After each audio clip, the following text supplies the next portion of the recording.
Uh, a heartbreaking episode indeed. You can say what you want about fairy tales, not really, but if there's one thing that the anime has, the anime had done a lot of things right. But there's one thing that's very likely sticks out, and that is that when it comes to emotional scene, nailing that music piece that the composer have done really sits you in heart, really. Even if you didn't feel like that scene was emotional enough, the music placed in that situation really channels the despair. You cannot help but cry about that. The fairy tale episode of the final series, episode 12, in that way. Mavis's full explained past and the truth about what so-called happened to her. You see, a long time ago in Fairy Tale Zero, Mavis used a forbidden magic of law that, in order to save her friend Yuri, who in this episode is revealed, although it was practically already confirmed, to be Makarov's father. In that way, Lux's great grandfather, grandfather's father. Well, maybe it was great grandfather. So, who cares? Either way, it's. However, in the former series, it was said that the magic of law caused a side effect on her body that caused her to stop aging and grow, or at least to stop growing. Maybe she aged, but she wouldn't mature any longer. She would forever be stuck in a body that almost looked like a child, although she technically were 27 by the time Fairy Tale Guild has already been started. She accepted that because she had her friends, Yuri Dreyer, Prekto, who would later be Hades of the Grimhor Harto, and Worodosiken, the old master who would later on become, a Grand Wizard. Then the war trade war happened in the fairy tale world, and the guilds were brought in as mercenaries in order to help it. And fairy tale helped a lot during the moment, as Mavis showed great analytical skills. And so in the end, the war came to an end. However, Mavis wanted more adventure. It was during one of her travels in the forest she by accident ran into Seraph again, who she was happy to see.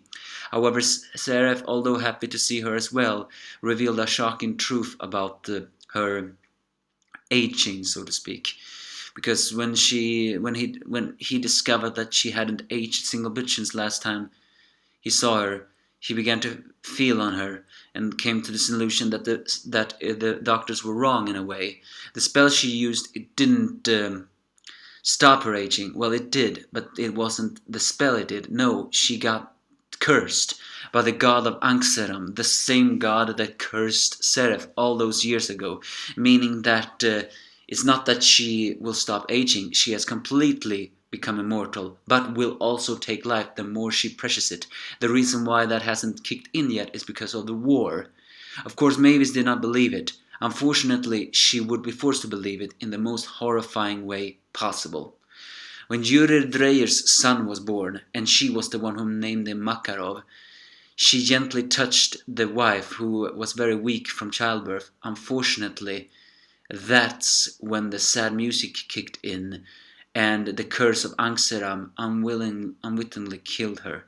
Horrified at what she did, Mavis ran away before anyone else could discover what happened. And the more she traveled, the more lives she took. She tried to even starve herself, and she couldn't. It was truly a heartbreaking moment. And when Yuri Dreyer's wife died, the sad music that kicked in, the same sad music when Simon died of, as one of Elsa's friends. I mean, it was heartbreaking. And then Mavis met Seraph again, and they came to a solution that maybe they can break the curse together, because if they're both miserable together, then maybe they can both happy together. And they gave each other a kiss, as we all know, and then we hear Mavis talking about the one magic. She believes the one magic is love, and that when love is strong, it can do anything. And indeed, the one magic did break the curse, or seemingly break the curse, but only on Mavis, as one kiss of death apparently, or at least seemingly, killed her, leaving Seraph once again alone, and even more broken than before. Truly Sereth is a tragic villain. Now all of his suicidal cosmic tantrums make sense. He tried to do something, but the world denied him. And even when he thought he had found love in someone who shared the same kind of curse as he was denied that. Yes, it was truly a heartbreaking episode. A wonderful episode in that way of emotion, but a very heartbreaking one in other way essences. What awaits us next, we have no idea. We still don't know exactly what happened to Fairy Harto. But I guess that explains why Mavis's body is there, because Mavis' body technically died. However, why? Well, I guess we'll find out soon. Because, yeah, Sereth's motivations are all no more clear now. His suicidal cosmic tantrum is simply because everything he has been trying to do in the world, he has been denied. Even the demons he created couldn't kill him. And the curse has made him so immortal that even his own personality, he doesn't even know what's right, who he is anymore. Truly a heartbreaking one. But you give me your thoughts if you have any.